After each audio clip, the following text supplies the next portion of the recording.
Gérald a été révélé à la fin des années 90 dans le boys band G-Squad. Après des années de retrait médiatique, il sort du silence et revient sur son passé et dévoile sa nouvelle vie. G-Squad a été le premier boys band français créé dès la fin de l'été 1996. Raid dingue de toi, aucune fille au monde ou bébé squatteront les premières places du top même si au final, 2B3 reste le boys band référence de l'époque en termes de vente de disques, suivi par Alliage. Pour autant, le premier album éponyme du groupe composé de Chris, Gérald, Marlon, Mika et Andrew se vend à plus de 200 000 exemplaires. La suite est plus compliquée, Andrew et Gérald quittent le groupe avant la sortie du second opus Besoin de vous, laissant Chris, Mika et Marlon poursuivre l'aventure à trois. Une aventure qui tourne court, puisque le trio jette définitivement l'éponge en 1998, soit 2 ans après la création du boys band. Gérald lui, devient par la suite Gérald puis Jay, surfant un temps sur la vague boys band, avec un premier single solo chaque jour, en 1998. Suivent différents projets, mais qui restent confidentiels. Gérald, de son vrai nom Jean-Laurent s'est tourné vers la peinture et s'est installé aux États-Unis. L'artiste âgé aujourd'hui de 43 ans a répondu à l'invitation de Logo FM, pour l'émission T'étais où?, animée par Stéphane Huyn ce 19 février. Après de nombreuses années de silence médiatique, il a évoqué sa période dans le boys band, et sa nouvelle vie. Je pense qu'on est des proies faciles pour les producteurs et les vendeurs de rêves. Ça a été une belle aventure. En plus on était le premier concept de boys band français à l'époque qui suivait le modèle des anglo-saxons avec les Backstreet Boys à l'époque.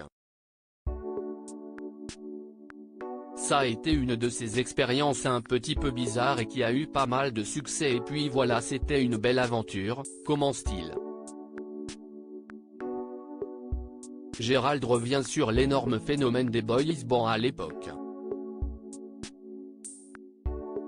Au moment où ça se passe, ça va tellement vite et il ne faut pas oublier qu'à l'époque, j'étais un ado, j'avais 18 ans donc je sors de l'école et je deviens une superstar donc j'ai pas trop compris, si est ça qui me présentait comme étant la vie et forcément quand les choses se sont arrêtées ça a été assez compliqué de redescendre sur terre, même très compliqué. Mais j'ai survécu, pour l'instant, reconnaît-il. Selon lui, c'est son entourage qui a péché à l'époque. J'avais pas forcément les bonnes personnes autour de moi qui m'ont conseillé comme ça arrive à pas mal de jeunes qui font pas partie de cet univers. Mais hélas quand on grandit on comprend que toute la partie management et les calculs font aussi partie du jeu et je pense qu'on est des proies faciles pour les producteurs et les vendeurs de rêves donc forcément il y a eu pas mal de ratés, admet Gérald, qui n'est plus en contact avec les anciens membres de G-Squad et qui a tourné la page.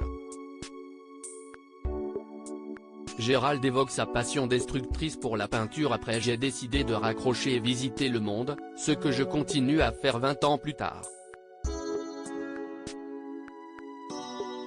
J'ai vécu longtemps aux États-Unis, une dizaine d'années, après au Mexique et là je suis en République dominicaine et d'ici quelques semaines je serai sûrement en Amérique centrale.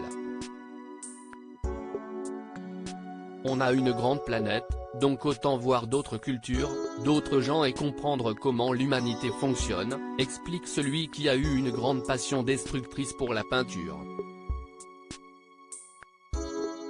Je me suis laissé aller à pas mal d'expériences psychédéliques à l'époque mais ça m'a permis de faire des expos un peu partout notamment en Californie, j'ai fait quelques expos à Paris qui ont plutôt bien marché. J'ai eu la chance de pouvoir m'exercer avec pas mal de succès dans plusieurs disciplines et ça a été extrêmement enrichissant, estime l'artiste qui avait fait un petit passage par la case animation télé sur la première chaîne gay française, Pink Télévision. Gérald Jean-Laurent est marié à Will Burnett, citoyen du monde qui se fait appeler le voyageur conscient sur YouTube, qui explore le monde avec son mari à la recherche de leur parfait et éternel cadre de vie. J'ai un peu explosé justement, au sujet de son homosexualité. À l'époque des boys bands, Gérald n'avait pas le droit de le dévoiler. On m'a empêché d'en parler à l'époque des boys bands et surtout après, ce qui a créé pour moi cette grande tension et ce côté très inconfortable sur ma propre identité et c'est pour ça que j'ai un peu explosé par rapport à ça, explique celui qui ne fait rien pour retourner sous les projecteurs mais qui laisse faire son destin, qui pour l'instant est de continuer à explorer le monde. À lire aussi Les autres ne chantaient pas, Chris Keller des G-Squad et Brian Daliach font des révélations sur leurs années dans des boys bands.